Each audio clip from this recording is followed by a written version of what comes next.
स्वागत है आप सभी का। और एक बार फिर से हम लोग 2009 का प्रीवियस ईयर में आया हुआ क्वेश्चन पेपर सॉल्व कर रहे हैं। और आज देखते हैं उसी क्वेश्चन की श्रृंखला में।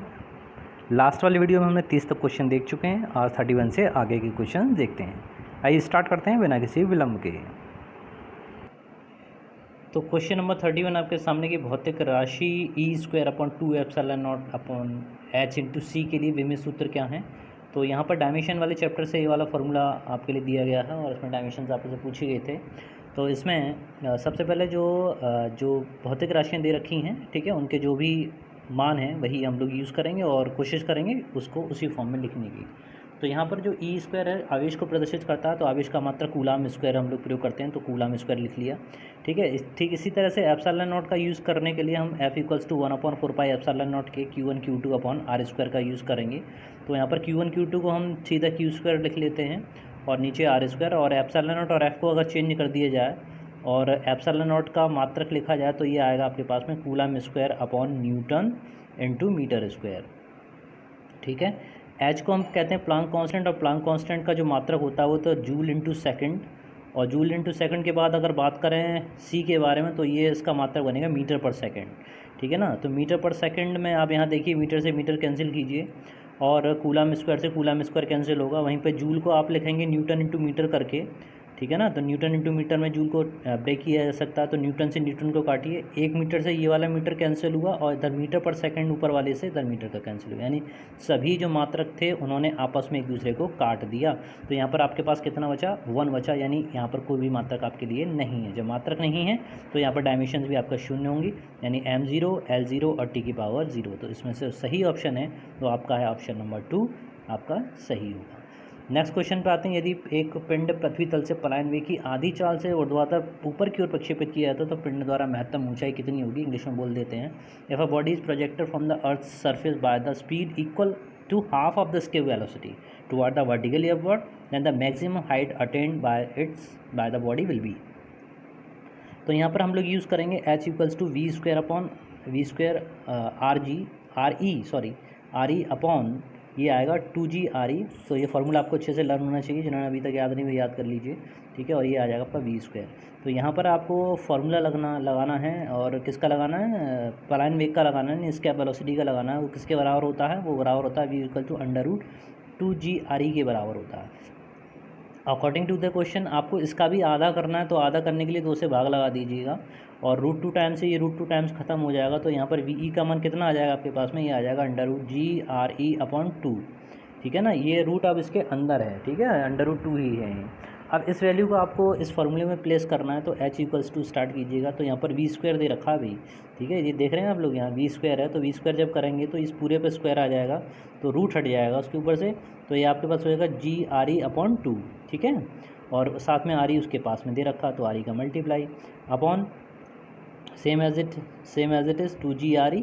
और यहाँ पर भी v² करेंगे तो उस पर भी रूट हटा लीजिएगा, तो ये आपके पास में आएगा g_re/2। यहाँ पर आप इसका एलसीएम लेंगे और एलसीएम लेने पर अपन 1 करके आएगा, तो यहाँ पे एलसीएम आएगा 4g_re में से ये g_re आप माइनस करेंगे तो 3g_re बचेगा। जो इक्वेशन आपके पास में आएगी उसको मैं लिख देता हूँ। आपके पास में बचेगा H=, तो g_re²/2, ये तो ऊपर वाला फैक्टर था। नीचे एलसीएम लेके जो आपके पास बचना है वो बचना है 3g_re/2।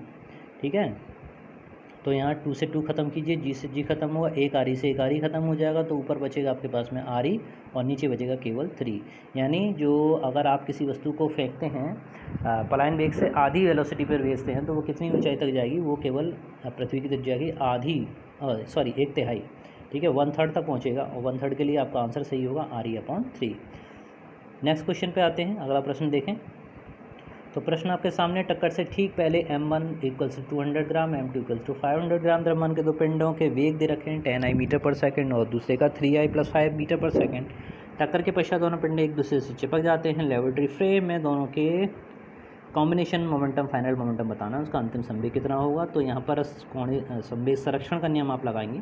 ठीक है ना, तो प्रारंभ कितना है, m1v1 + m2v2, और जब वो दोनों ऐड हो जाएंगे तो टोटल द्रव्यमान आप मान लीजिए कितना हो जाएगा आपका m के बराबर। ठीक है, m के बराबर होगा और दोनों ही पिंड संयुक्त होकर एक समान वेलोसिटी से चलने लगेंगे।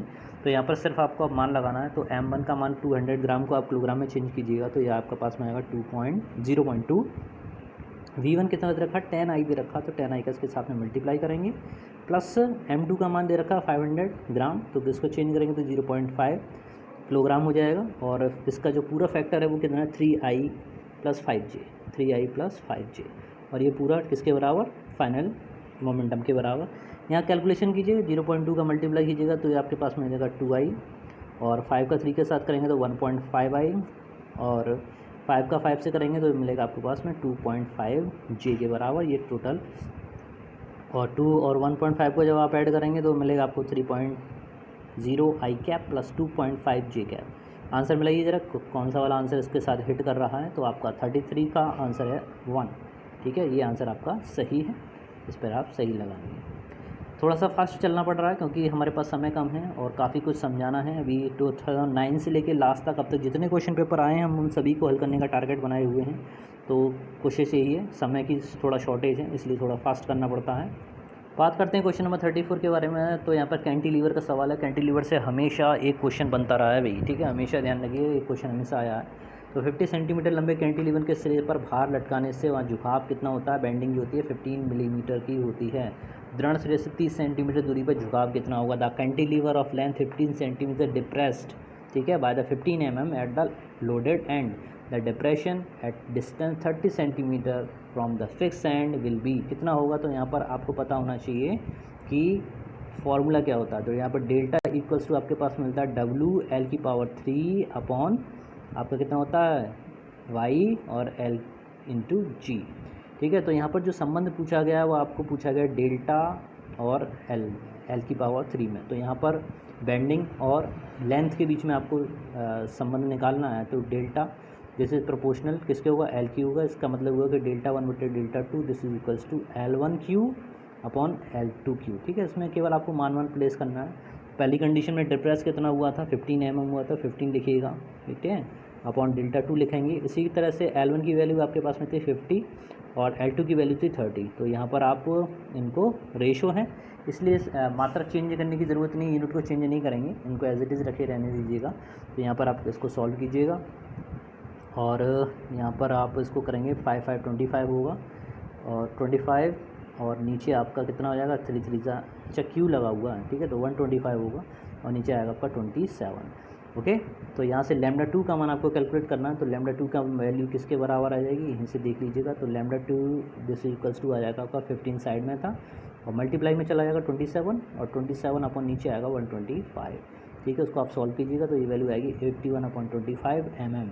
ठीक है ना, mm आएगा। अगर इसको आपको मीटर में चेंज करना है तो 10⁻³ का इसमें मल्टीप्लाई कीजिएगा।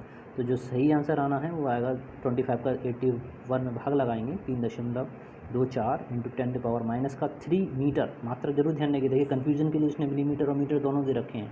तो थोड़ा सा भी फास्ट करेंगे, जल्दी करेंगे लेकिन जल्दबाजी नहीं करेंगे, ठीक है ना, इस चीज़ को ध्यान रखिए। तो इसमें मिलीमीटर पे ज़्यादा टिक लगा दिए तो गड़बड़ हो जाएगी, क्वेश्चन आपका गलत हो जाएगा।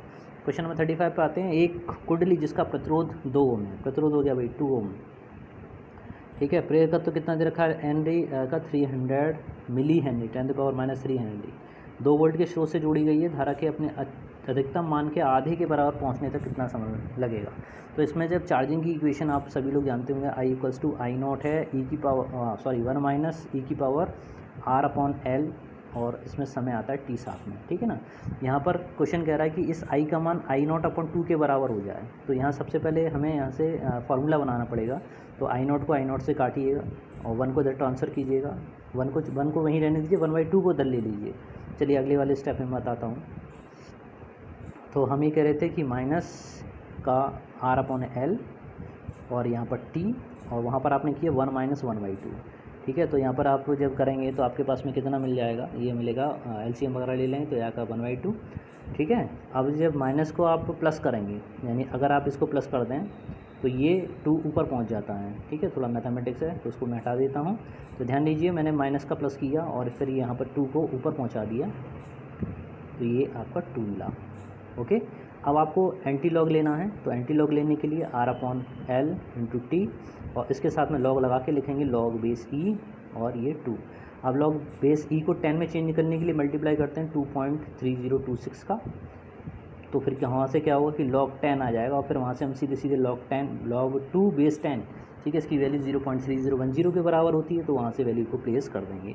तो खैर यहाँ से पहले टी का मान निकाल लो, टी का मान निकालने के लिए एल और आर को उधर भेजेंगे, तो एल अपॉन आर होगा और मल्टीप्लाई में पूरा फैक्टर लिख लीजिएगा 2.3026 इंटू लॉग बेस 10, 2 का मान लगा दीजिए 0.3010, ठीक है। ये काम अच्छा, ये क्वेश्चन पेपर जो से हम लोग करते हैं तो पेपर और कॉपी साथ में रख के बैठा करिए, ठीक है, क्वेश्चनों को लगाते चला करिए, जैसे प्रैक्टिस बनेगी, हैबिट में आएगा आपके।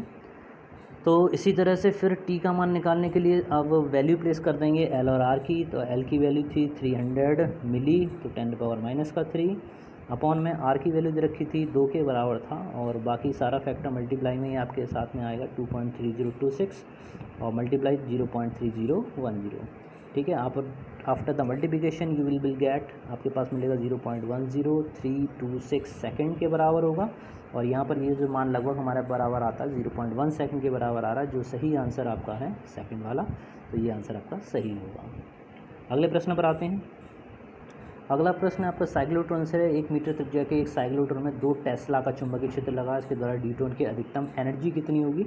तो इसमें सीधा सीधा आपको केवल एनर्जी वाला सूत्र लगाना है, जो किसके बराबर होता है, याद कर लीजिए सभी लोग, एनर्जी इक्वल्स टू R² और आपका आता है Q² B², सभी के साथ स्क्वायर है अपॉन में 2n, ठीक है ना। ये फंडामेंटल फार्मूला है इसका। तो इसमें आर की जगह आप 1 प्लेस कर दीजिएगा, R = 1 रखा हुआ है, ठीक है। आवेश कितना दे रखा है, आवेश 1.6 दे रखा है, 10⁻⁻19, चुंबकीय क्षेत्र दे रखा है 2.0 और द्रव्यमान दे रखा है 3.34 10⁻⁻27 किलोग्राम, ठीक है ना। तो इस तरह से ये वैल्यू प्लेस करिएगा और सभी को कैलकुलेट करिएगा। इसमें जो आंसर आपका मिलेगा वो आएगा 24 मिलियन इलेक्ट्रॉन वोल्ट। देखिए फिर से मैं कह रहा हूँ, जो भी कैलकुलेशन कर रहा हूँ कैलकुलेशन जरूर ध्यान से कर लें।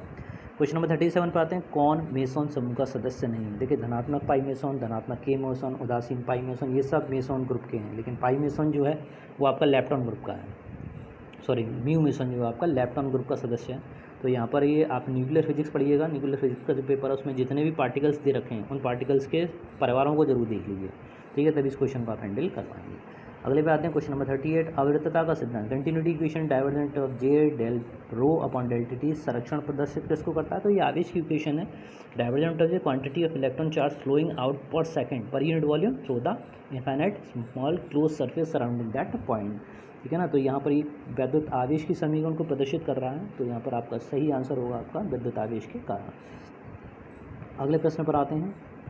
अगला क्वेश्चन है, दो एक समान रूप से आवेशित अनंत विस्तार वाली अचालक समतल प्लेटों को एक दूसरे के लंबवत रखा गया है। यदि पृष्ठ आवेश घनत्व क्रमशः प्लस सिग्मा माइनस सिग्मा हो तो उन प्लेटों के बीच विद्युत क्षेत्र की तीव्रता कितनी होगी। देखिए बिना डायग्राम के आप इसको नहीं समझ पाएंगे, तो मैं उसके लिए आपके लिए कोशिश करता हूँ। तो यहाँ पर 2 यूनिफॉर्मली चार्ज नॉन कंडक्टिंग प्लेटें इनफाइनाइट साइज की हैं, place the perpendicular to each other, ठीक है। तो एक मान लीजिए एक प्लेट ऐसे रखी हुई है और एक प्लेट रखी है यूँ, ठीक है, ये प्लेटें ऐसे रखी हुई हैं। तो इसके कारण अगर आप पॉजिटिव चार्ज दे रहे हैं, इसको दे रहे हैं नेगेटिव चार्ज, ठीक है, इसको पॉजिटिव चार्ज दो प्लस से दूर, तो ये भी electric field intensity direction E1 इस दिशा में है, ठीक है। और माइनस की ओर, तो माइनस की ओर के लिए नीचे की तरफ आपने बना दी, तो ये हो गई आपके E2 का मान।